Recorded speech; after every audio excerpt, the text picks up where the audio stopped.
Welcome to Smack Talk Wrestling. I'm your host Michael, and it's the morning after No Mercy, and this is our reactions video. I stayed up all night watching it, and this is what my opinion of No Mercy. So if you guys haven't watched No Mercy, watch it before you watch this reaction video, because there is spoilers alert. So let's get straight onto it because I am tired and I need more coffee in me. First things first, we had a decent kickoff show. It was okay. The promo work and everything. Renee is always fantastic, but the kickoff show match, quite good. Enjoyed it. Very typical match, really, for me. Elias won. I took that. That was a good, Elias versus Apollo.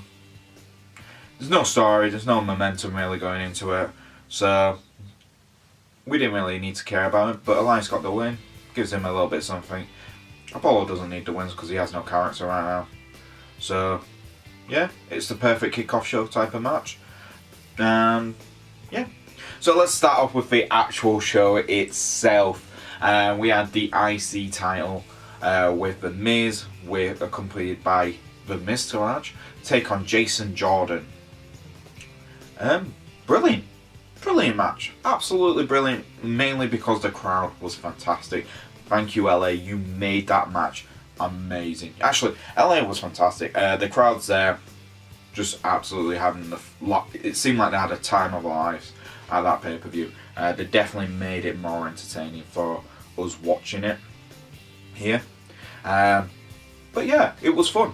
The Miz came out, absolutely popped, feeling like a babyface. Jason Jordan came out getting booed, which is brilliant because he's meant to be the babyface and The Miz obviously meant to be the heel. The match itself was a paint by numbers kind of heel win. Jason Jordan dominating most of the match. Didn't really like that. And then the Miztourage gets involved and The Miz wins, which is good. He definitely deserves to keep holding on to that title. He's definitely the best man for that title. And it's surprisingly good. I did worry when it was like last minute on the card. But no, the Miz controlled that match.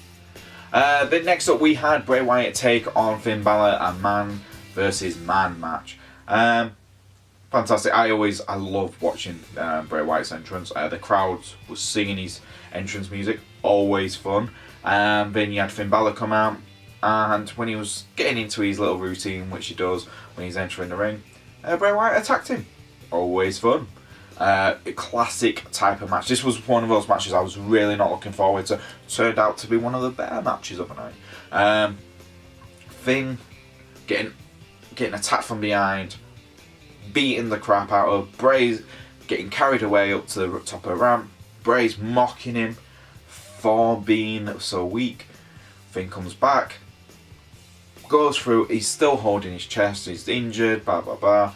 Typical old school WWE face versus heel match, and I loved it. You don't get that, and the reason I want to talk about this more is because something Chris Jericho and Edge and Christian have said over their podcast, and I do totally agree. A lot of wrestlers like to do high fly moves and there's no story.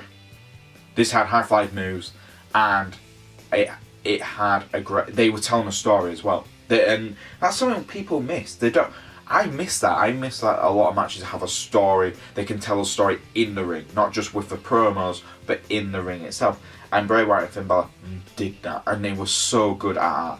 And fantastic, absolutely fantastic. We got some promo. Obviously we got some promos with Oscar coming to TLC. That was good. I'll quickly mention that. Then we had the match which stole the show for me. I had to rewatch it this morning because it was so good. It was so good I had to rewatch it. The tag team match.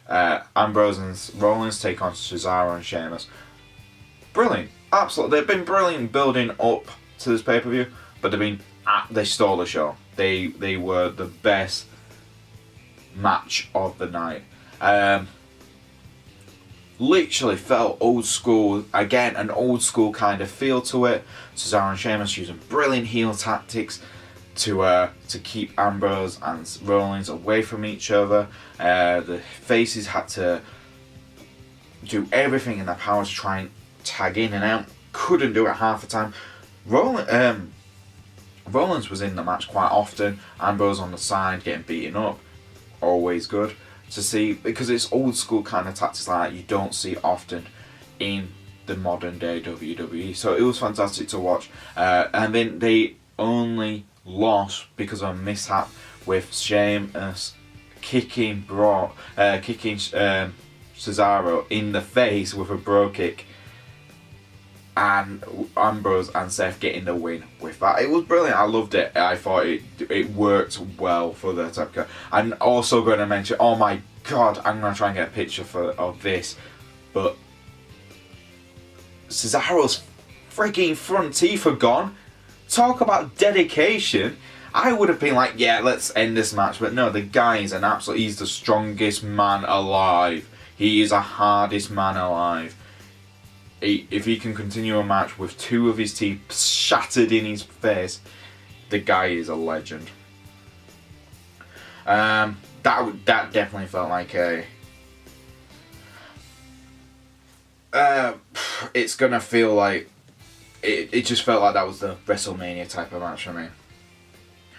Then we had the women's match. Oh my god, this was... I honestly thought this was going to be awful. I thought there's no way they're going to manage to get all 5 women to look good in this match. And I am so glad I was wrong. It was hard for them to go in. I thought it was going to be difficult for the women's superstars to go on after what we just seen with the tag team. But no, they carried on that momentum. Nia Jax got a massive pop, and so did Sasha Banks. I'm not saying the others didn't get big pops, but those 2 definitely got the bigger pops out of all 5 women. And Emma was fantastic. Emma was in the mix all throughout the match. Alexa was in the mix. All of them were in the mix. Nia Jax just, for me, was the MVP of that whole match. The spots she did, everything she did in that match was fantastic, and I still don't understand how she didn't win. She's so ready to hold that title. It's unbelievable. But Alexa wins. I'm not too unhappy with that. I think she's a great heel champion, but I want to see Nia Jax go one-on-one now and take the title, because I think she's ready. After that match, she's definitely ready.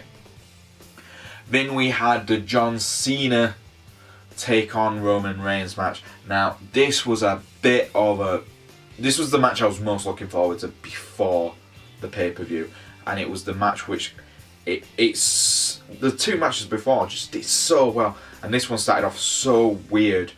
Cena having spaghetti legs nearly straight away, Roman getting nearly a few 2 counts off the bat. Then it started getting into a spot fest with big move after big move after big move. Cena really is the guy now who you can bring in, makes it feel like a big match and turns it into a big match. The only downfall for me was the ending.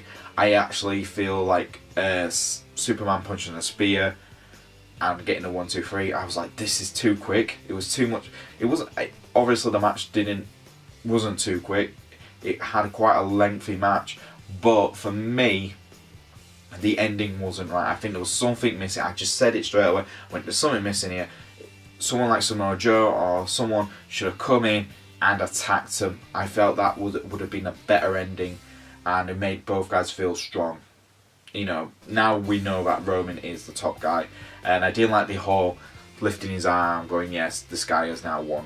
I didn't like that. But apart from the ending, it was a really good match. It was fantastic. Then we had the 205 one. Let's just make this really quick because I'm not going to get into it. Enzo picks up the belt. He's getting his ass kicked from Neville. He goes into the timekeeping area. He gets chucked in the timekeeping area by Neville. He picks up the belt. Referee, he gets into the ring. Neville's like, get off my belt, get off my belt. Referee takes off the belt off him. Enzo kicks him in the nuts when the referee's giving the belt back.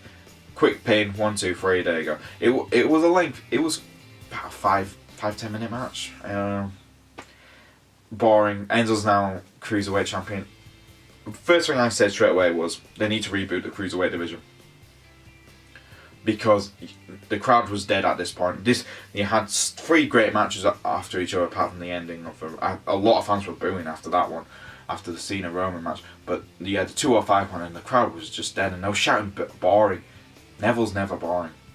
Enzo he's boring. His catchphrases are fun and all that lot, but apart from that, nothing else. Then we had the main event, and it was built up and built up and built up, and it didn't live up to the hype, unfortunately. In my opinion, Braun Strowman came off. If you build a guy up for so long to be like this really big monster, Brock Lesnar, yeah, he did destroy Brock for quite a bit of the match, but unfortunately, Brock got the win. He got the win, and it just didn't feel legit. It just felt, oh, alright, yeah, we've seen this with the Samoa Joe match, and it was just like rinsing the people have Braun Strowman in this place. Very disappointing, very sad ending. And it disappointed the ending of a pay-per-view. But apart from that, No Mercy was a good pay-per-view. I enjoyed it. Please, guys, give us your opinion on the comments below. If you haven't already, please like and subscribe to us. You can follow me on Twitter at Boise88, and we'll see you this week for our Raw and SmackDown reviews. See ya!